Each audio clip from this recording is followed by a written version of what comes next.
The secret of the tie-pin. In Hanjinta's living room, Uri is opening a box. From inside, Uri take out a model ambulance. Underneath it, there is an old tie-pin. Hanjinta's face momentarily stiffens upon seeing it, but he quickly regains his composure. Hanjinta pretends to be deceived and thinks to himself, "This is the one I gave to Jong Sunjong a long time ago. Why is it here? It shouldn't be here. This is definitely..." Jinta slowly picks up the tie-pin and casually asks Uri as if nothing is wrong. "Chae Uri, what's this tie-pin?"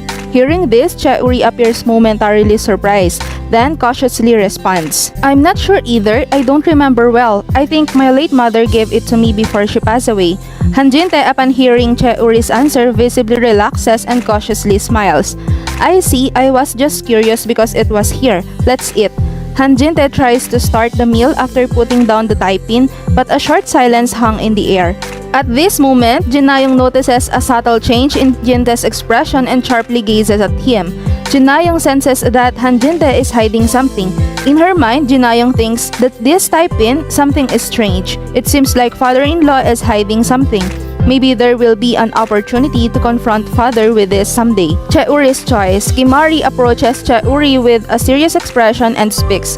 "Uri, if I ask you to live here, do you think you will allow it? Aren't you also a part of this family now?" Chae Uri appears momentarily surprised and unable to hide his confusion. Uri speaks in a low voice. "You mean live in this house?" Jin Soo Ji, upon hearing those words, is taken aback and waits for Chae Uri's reaction. Jinayong, with visible jealousy and anxiety, watches their conversation closely. Uri sigh deeply and contemplate whether to accept Kimari's offer. It's not easy to leave the familiar courtyard house he have been attached to for a long time. "Thank you, mother, but it's difficult for me to make a decision right now. I need more time to think." Kimari respects Chae Uri's decision and smiles.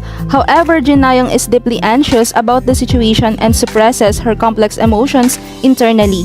Nayong begins to feel a sense of fear about her diminishing position if Uri were to move into that house, as well as anxiety about what lies ahead. After finishing the meal, Uri and Suji return home. Suji says to Uri, "Whatever decision you make, I'll support you." Uri embraces Suji tightly and say thank you. Jinayong's warning. Jinayong cannot suppress her uneasy feelings when she realizes that Chae Uri is Kimari's son. She is consumed by fear of the possibility of Chae Uri and Suji getting married and losing everything she could lose. "Do you think things will become yours just like that? I will never give up.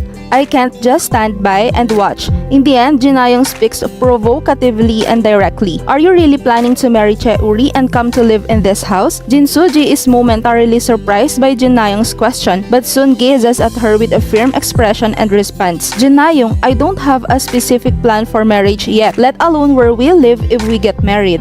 Jinayong is momentarily taken aback by Suji's firm answer, but soon opens her eyes wide and gazes at her. Her eyes contain a clear warning. Suji senses Jinayong's change in expression and says, "Jinayong, I understand what you're worried about, but your worries could ruin everything. Be careful." Jinayong does not back down even after hearing Suji's warning. Instead, she strengthens her determination and intensifies her gaze. "I won't back down easily. I will do whatever it takes to protect my place." Jin Soo Ji, with a cold smile, responds without even a flicker of emotion. "Fine, then let's watch each other." Anticipating that the conflict will escalate further, she quietly prepares for what lies ahead. Jinayong's anxiety and conspiracy. Jinayong enters Hanjinte's study. She approaches Hanjinte and speaks, "Father, I have a favor to ask." Hanjinte looks up from his documents and looks at Jinayong. His expression is impassive, but a sense of caution can be felt as if he's trying to discern her intentions. "What is it?" Jinayong smiles slightly and responds, "If Chae Uri comes to live in this house, I think it will also be a burdensome for you, father, and for me too. It would be nice for the family to become closer, but I'm not sure if it's the right choice."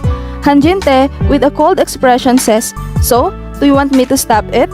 Jinayong appears momentarily taken aback, but soon opens her eyes wide and responds, "Father, I know you're not comfortable with Chae Uri coming into this house either.